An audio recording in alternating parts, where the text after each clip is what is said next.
Hello लोगोफोर नोंथांमोना भिडिअखौ उइदाउट स्किप नायबानो जाबाय। दिनै प्रेसिडेन्ट अफ आबसु मिस्टार दिपेन बर'नि सायाव नोंथांमोनजों ब्रडलि डिसकास खालामगोन। दिनै बिटिआर एग्रिमेन्ट जानाया 5 बोसोर जाबाय रायजो राजाफोर, अब्लाबो दासिमबो बिटिआर एकर्डनि दफाया इमप्लिमेन्टेसन जायाखै।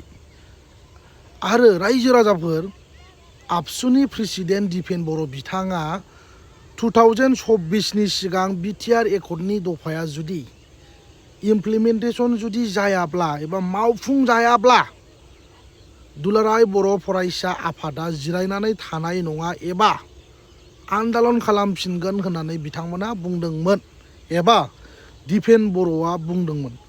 नाथाय दिनै 5 बोसोर जाबाय बिथांमोननि जि खोथा बुंनाय, जि एसुरेन्स लानाय, बिथांमोना सिगांनिफ्रायनो बुंबाय थादों मोनसे दफाखौ मावफुंनांगौब्ला बाव टाइम लायो, मोनसे टाइम बाउन्ड थायो होननानै बिथाङा बुंदों।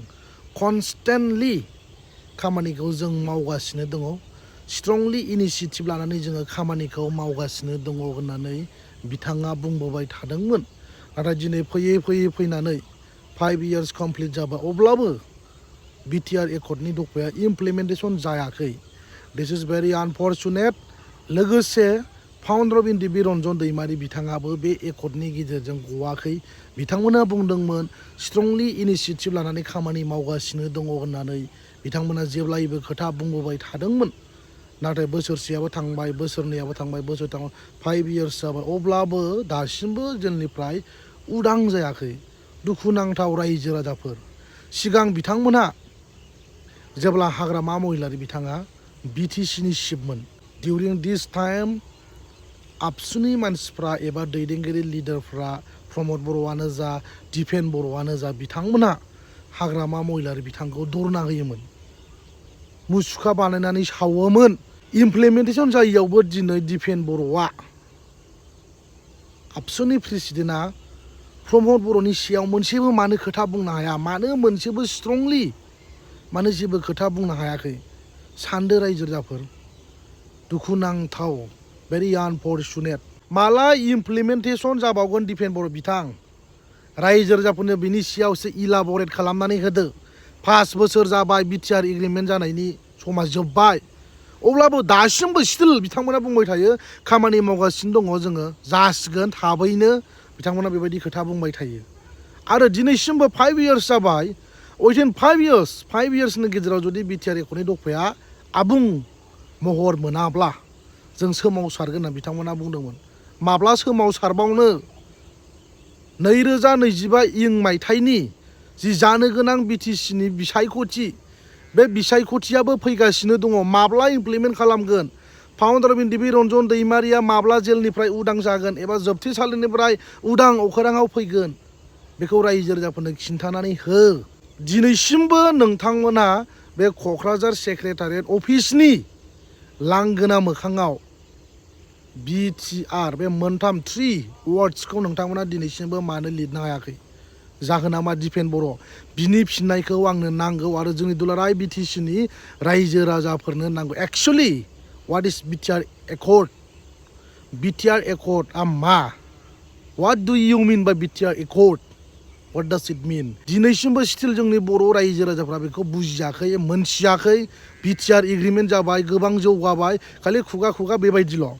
नाथाय बिटिआर एग्रिमेन्टआ रायजो राजाफोर जास्ट बिटिएडिनि जायगायाव बिटिआरल', बाव जेबो सेन्स गैया।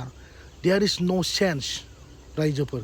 बिटिएडिनि जायगायाव बिटिआरल'। देट्स वाइ बिथांमोना दिनैसिमबो 5 बोसोर थांबाबो जायनि थाखाय बिथांमोना बिटिआरखौ लिरनो हायाखै, अफिसियेलि बिथांमोना दिनैसिमबो लिरनो हायाखै।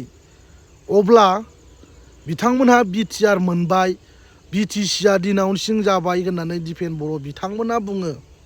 अब्ला जोंनि रायजो राजाफ्रा अभियासलि कनफिउस जाखागोन बिटिसिआ मा, बिटिआरआ मा? बिनि सायाव ब्रडलि एसे इलाबरेट खालामनानै हो दिपेन बर'। आरो फाउन्डार अफ एनडिएफबि रन्जन दैमारिया माब्ला गगोन आरो माब्ला आन्दालन खालामगोन? बबे बबे दफाया मावफुंजाखो? रायजो राजाफोरनो बेखौ खिन्थानानै होदो। आरो बिटिसिआ पावारफुलसिन ना बिटिआरआ पावारफुलसिन जोंनि दुलाराय बिटिसिनि रायजो राजाफोरनो बिनि सायाव ब्रडलि इन्टारप्रिटेसन एबा एक्सप्लेनेसनखौ होदो स' जोंनि रायजो राजाफ्रा बिनि सायाव मोनथिनो हायो। ओंखायनो जोंनि रायजो राजाफ्रा सांग्रां जानांगौ, बेखौ बुजिनो हानांगोन आरो स्टाडि खालामनांगोन, एनालाइसिस खालामनांगोन। एक्सुवेलि डिफारेन्सआ मा, बिटिसि एकर्डआ मा आरो बिटिआरआ मा, बिनि सायाव फारागथि जायखौ जों डिफारेन्स होननानै बुङो, बिनि डिफारेन्सियेसनखौ नोंथांमोना बुजिनांगोन, अब्लासो ना जागोन गासिबो समाधाना। बुजिया सोमजिया बिटिआर एग्रिमेन्ट बिटिआर एकर्ड बुंबाय थाबा बियो जाया। बिनि माखासे जेनेरेल केरेक्टारिस्टिक्सआ मा, बिटिआर एग्रिमेन्टनि दफायाव लिरनाय जि क्लसेसफोर दं बेयो जोंनि थाखाय माबायदि, बेखौ जोंनि बर' रायजो राजाफ्रा स्टाडि खालामनांगोन, साननांगोन। जेरैबायदि एक्सपेक्टिं खालामदोंमोन बेबायदि नङा। रायजो राजाफोर गासिबो थगायजोबनाय। प्रमद बर', दिपेन बर' मोना जोंनि बर' रायजो राजाफोरखौ थगायदों। रायजो राजाफोर बेखौ हले गोसोआव लानाया मोजां। रायजोफोर बिथांमोना जोंनि रायजो राजाखौ थगायबोदों, 5 बोसोर थगायबोदों आरो बड'लेण्ड सेपारेट स्टेट मोनसिगोन, जासिगोन होननानै बिथांमोना बुंबोदों। दिनै बड'लेण्ड सेपारेट स्टेटबो गैया। दिनै बिथांमोना बिटिआर एकर्ड खालामखांनायनि उनाव आफ्टार साइनिं बिटिआर एग्रिमेन्ट एबा साइनिं पिस एकर्ड आफ्टार डेट, बिनि उनाव बिथांमोना मा बुंखो, बड'लेण्ड सेपारेट स्टेट मोननायनि एबा स्टेटहुड मोननायनि खुनु क्राइटेरिया गैया होननानैसो दिनैनि दिनाव बिथांमोना बुंनानै लाबाय। जेब्ला हाग्रामा महिलारि बिथाङा बिटिसिनि चिफमोन, बे टाइमाव हाग्रामा महिलारि बिथांखौ आबसुनि दैदेनगिरि प्रमद बर', दिपेन बर' आलादा रायजो दाफुंनांगौब्ला एबा मोनफुंनांगौब्ला खुनु बाव क्राइटेरियानि गोनांथि गैया। जेब्लानो गोसो जायो अब्लानो सेन्ट्रेल सरकारा मोनसे आलादा रायजो एबा सेपारेट स्टेटखौ दानानै होनो हायो एबा गठन खालामनानै होनो हायो होननानै बिथांमोना बुंदोंमोन। सुप्रिम सेक्रिफाइस खालामनानै बिथांमोना गावसिनि जिउखौ बिथांमोना दान होदों।